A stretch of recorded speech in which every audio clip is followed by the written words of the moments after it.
System report. Red alert. Main server connection lost. Vital signs fading. Stop. Observe your reality at this precise second. Where are you? Are you in a sealed room? Pale blue light from a screen reflecting on an emotionless face, surrounded by darkness?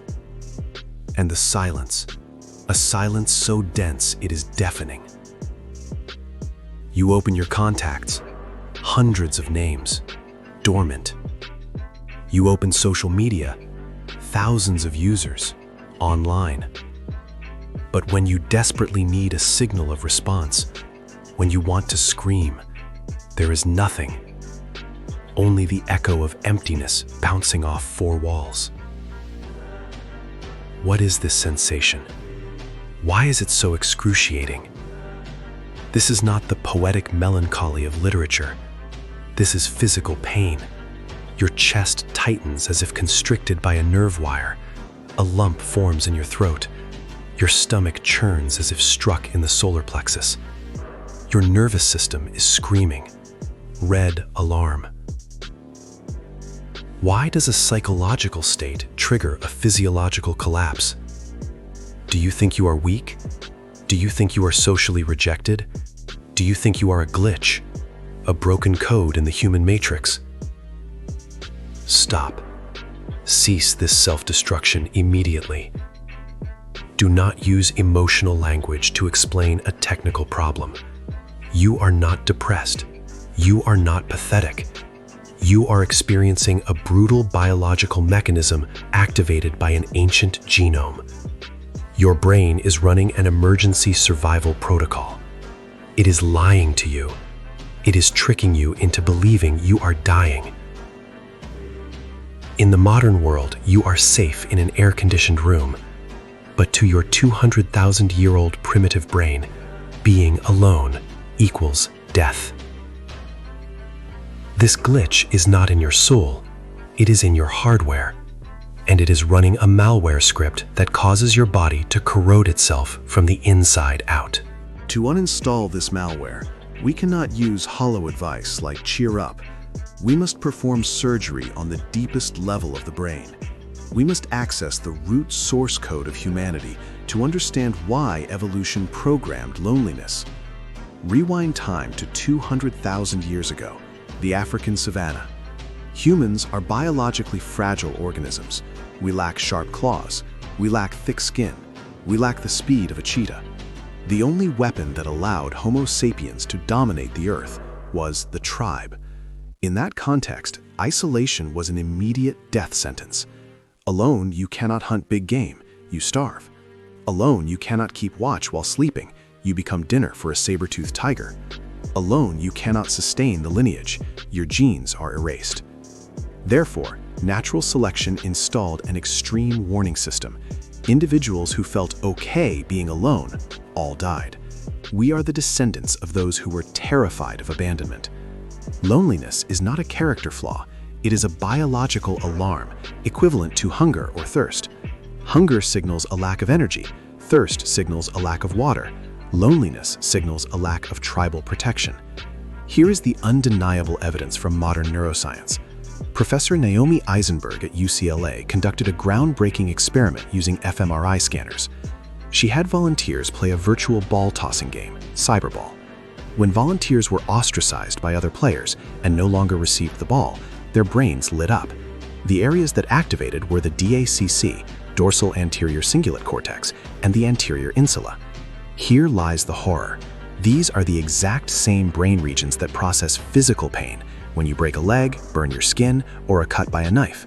To the brain, there is no distinction between being rejected by a lover and being bitten by a tiger. Both activate the same neural pathway of agony. The brain has co-opted the physical pain system to warn of social danger. That is why you feel heartbreak literally.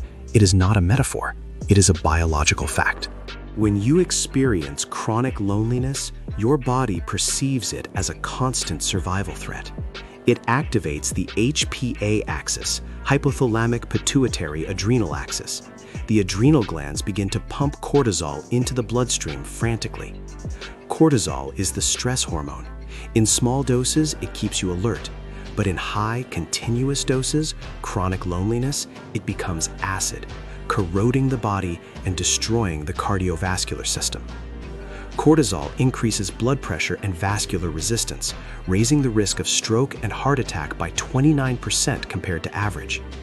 Immune suppression. Research by Dr. Steve Cole on epigenetics reveals that in lonely individuals, genes responsible for antiviral defense are switched off, while genes causing inflammation are switched on. Your body automatically shifts to a state of preparing to fight bacteria from open wounds, predator bites, rather than fighting viruses. You get sick easier and wounds heal slower. BDNF reduction.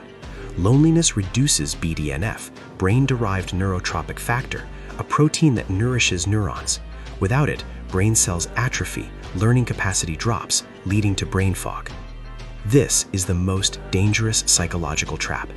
When cortisol floods the brain, it stimulates the amygdala, the fear center. Lonely people fall into a state of social hypervigilance. You become overly suspicious and defensive. Your brain begins to suffer from interpretation bias. You see a neutral face, your brain translates it as, "they are annoyed with me." You receive mild feedback, your brain translates it as personal attack. A pause in conversation, your brain translates it as rejection.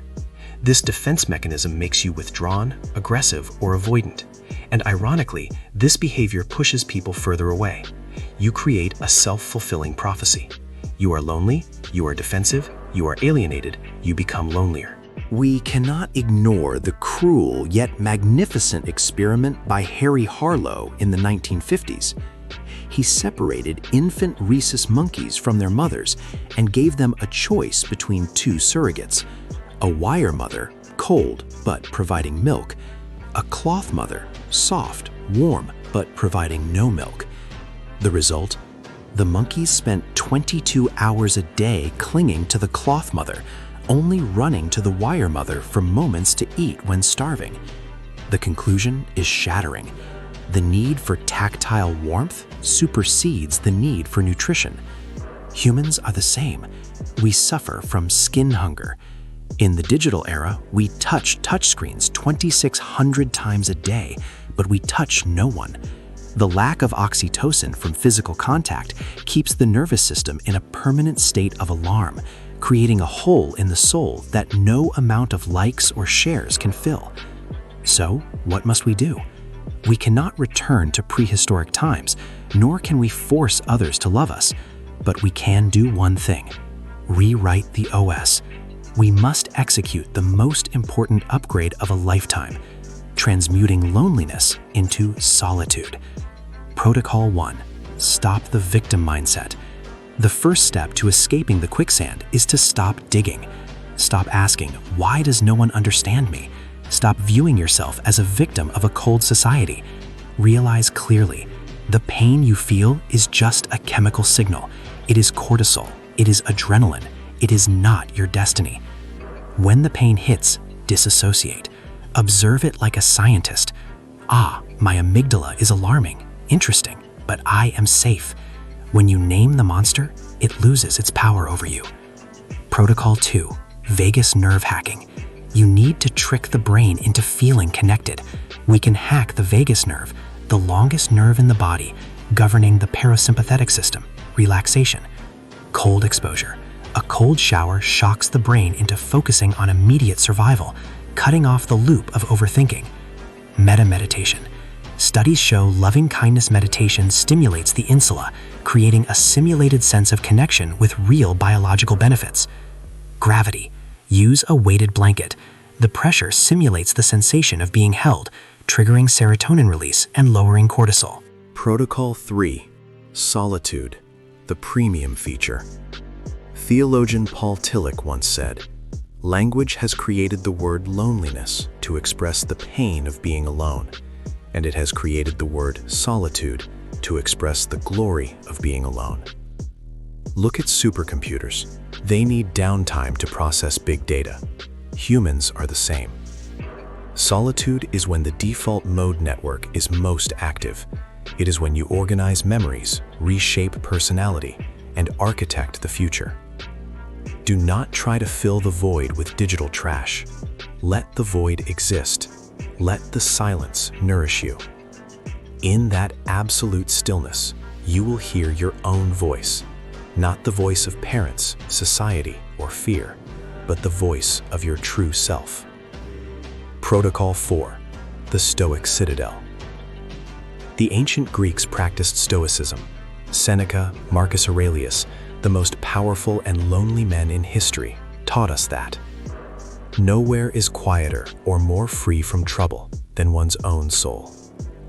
Turn your empty room into a citadel, monk mode. Transmute pain into energy. Use the cortisol to wake up early. Use the anger to train your body. Use the isolation to read the hardest books, learn the most complex skills. When you are busy building your own value, you will no longer have time to crave cheap attention. You become a lighthouse. A lighthouse does not run around look for boats. It stands still, it shines, and the boats will find it. Remember, the connection with yourself is the most important, most sustainable, and the only relationship you can fully control. Do not fear the darkness. Become the darkness, so your light can shine brighter than ever.